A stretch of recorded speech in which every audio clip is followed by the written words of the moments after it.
everything that's been transparent around about my whereabouts and what I'm going to do. And I like y'all to hear it from me and not from anyone else. It is what it is. Either in coaching, you get elevated or you get terminated. Ain't no other way. You either elevated or terminated. And it ain't no graveyard for coaches where they die at the place. It don't work like that. They're either going to run you off or you're going to walk off upon your own recognizance. I've chosen to accept the job elsewhere next year. I'm going to finish what we started. We're going to dominate. I'm going to be into that end and that conclusion. And then when that conclusion, we will move on. Okay, you heard Deion say it right there. He's moving on. How you doing? I'm Tommy Thomas coming to you again from T-ster Talk.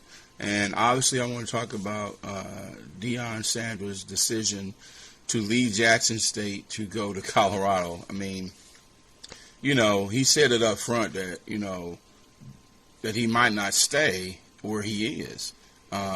He's always going to keep the doors open to move on. There's a chance for him to advance and, you know, go to another level in college, and Colorado University just happened to be the one offered it to him, and he looked at it as a great opportunity for him. Now, if you look at my earlier segment, I was talking about Deion had got into it with a coach, talking about he isn't swag, and yes, he is swag. Well, right now, once he leaves, we can honestly say he's not swag anymore, right? That's Southwest Athletic Conference. But what the imprint he had on the conference and historically black colleges and universities that are commonly known as HBCUs, I mean, just think about it. He had a huge impact on how things are done, how business deals are made. He brought a lot of spotlight to these universities, whether not just Jackson State, but all of them. You know, the world needs to see that the HBCUs matter.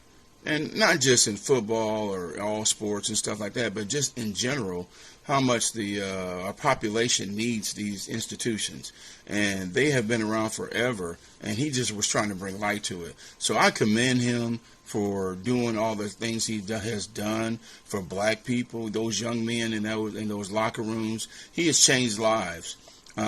He's been a spark plug ever since, you know, he was a young man coming out of Florida State. People don't realize, you know, that's prime time. He's the greatest cornerback of all time.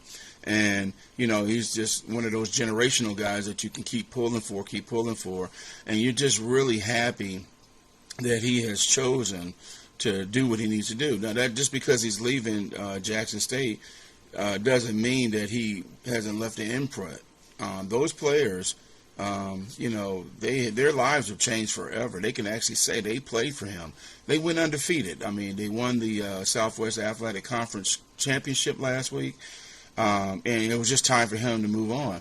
Now, before you start throwing shade on him and saying, well, you know, he's doing all this stuff for the black people, and then all of a sudden you're going to move and go to what is known as a white institution, you have to think about it.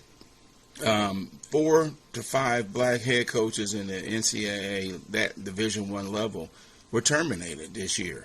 The visibility of black head coaches or African-American coaches in that is just not there. One resigned. Coach Shaw from Stanford University, he resigned after being there for 12 years. And there's just no visibility with us. He just felt like a need to come in and then change lives on that level. He's just doing one step at a time. Most coaches, you know, they come in, they start working at a smaller school, they then move up and then move up and move up. So this is just another step, no different than any other job that you would take as a promotion. So yes, he's getting more money, but I don't really believe it's all about that. And I got to give, you know, a shout out to Colorado, because a lot of these white universities, they don't want to choose an African-American coach for the football team, because the football team is the meal ticket. These universities have to get fed off of the football team. And the big-time programs, they really have to take that. That pays for all the Olympic sports, all the girls' sports, etc., and the libraries, anything on your campus is getting built. Football has a lot to do with that, especially with the boosters. So I have to give props to Colorado, because they actually hired Mel Tucker out of Michigan State, who's from my high school. Shout out to him. He's now coaching at Michigan State, obviously.